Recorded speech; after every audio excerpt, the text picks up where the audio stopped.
ഇടപ്പള്ളി മണ്ണൂത്തി ദേശീയപാതയിലെ പാലിയേക്കര ടോൾ പിരിവ് താൽക്കാലികമായി തടഞ്ഞിരിക്കുകയാണ് ഹൈക്കോടതി. ജസ്റ്റിസ് മുഹമ്മദ് മുഷ്താഖ് അധ്യക്ഷനായ ഡിവിഷൻ ബെഞ്ച് 4 ആഴ്ചത്തേക്കാണ് ടോൾ പിരിവ് തടഞ്ഞിരിക്കുന്നത്.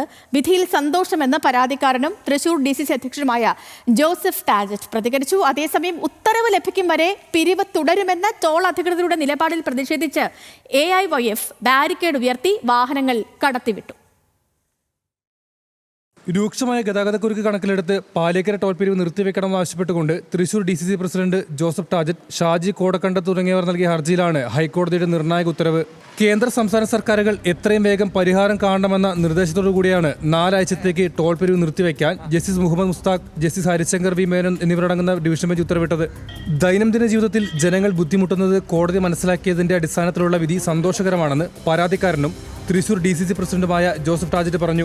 ഇതിന്നിപ്പോൾ ജനങ്ങൾ ദൈനംദിന ജീവിതത്തിൽ ബുദ്ധിമുട്ടുന്നത് കോടതി തന്നെ നേരിട്ട് അനുഭവിച്ചറിഞ്ഞിട്ടുണ്ട്. കാരണം അവരുടെ ബഹുമാനപ്പെട്ട ജഡ്ജസ് ഉൾപ്പെടെയുള്ളവർ യാത്ര ചെയ്യുമ്പോൾ അവർ അനുഭവിച്ചുകൊണ്ടിരിക്കുന്ന ഒരു കാര്യം തന്നെയാണ്. അതുകൊണ്ട് ഈ ഒരു വിധി കിട്ടിയതിൽ വളരെയധികം സന്തോഷമുണ്ട്. നമ്മളെ സംബന്ധിച്ച് ഇത് ശാശ്വതമായി ഈ കമ്പനിയെ ബ്ലാക്ക് ലിസ്റ്റിൽ പെടുത്തേണ്ട കമ്പനിയാണ്.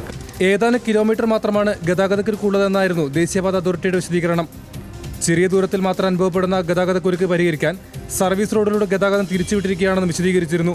ഗതാഗതക്കുരുക്ക് പരിഹരിക്കാനുള്ള നടപടികൾ സ്വീകരിക്കുന്നുണ്ടെന്ന് സംസ്ഥാന സർക്കാർ വ്യക്തമാക്കിയിരുന്നു. എന്നാൽ ഗതാഗതക്കുരുക്കിന് പരിഹാരമായിട്ടില്ലെന്ന ഹർജിക്കാരുടെ വാദം അംഗീകരിച്ചാണ് കോടതി നടപടി. അതേസമയം ഉത്തരവ് ലഭിക്കുന്നതുവരെ ടോൾ പിരിവ് തുടരുമെന്നാണ് അധികൃതരുടെ നിലപാട്. ന്യൂസ് മലയാളം, തൃശൂർ.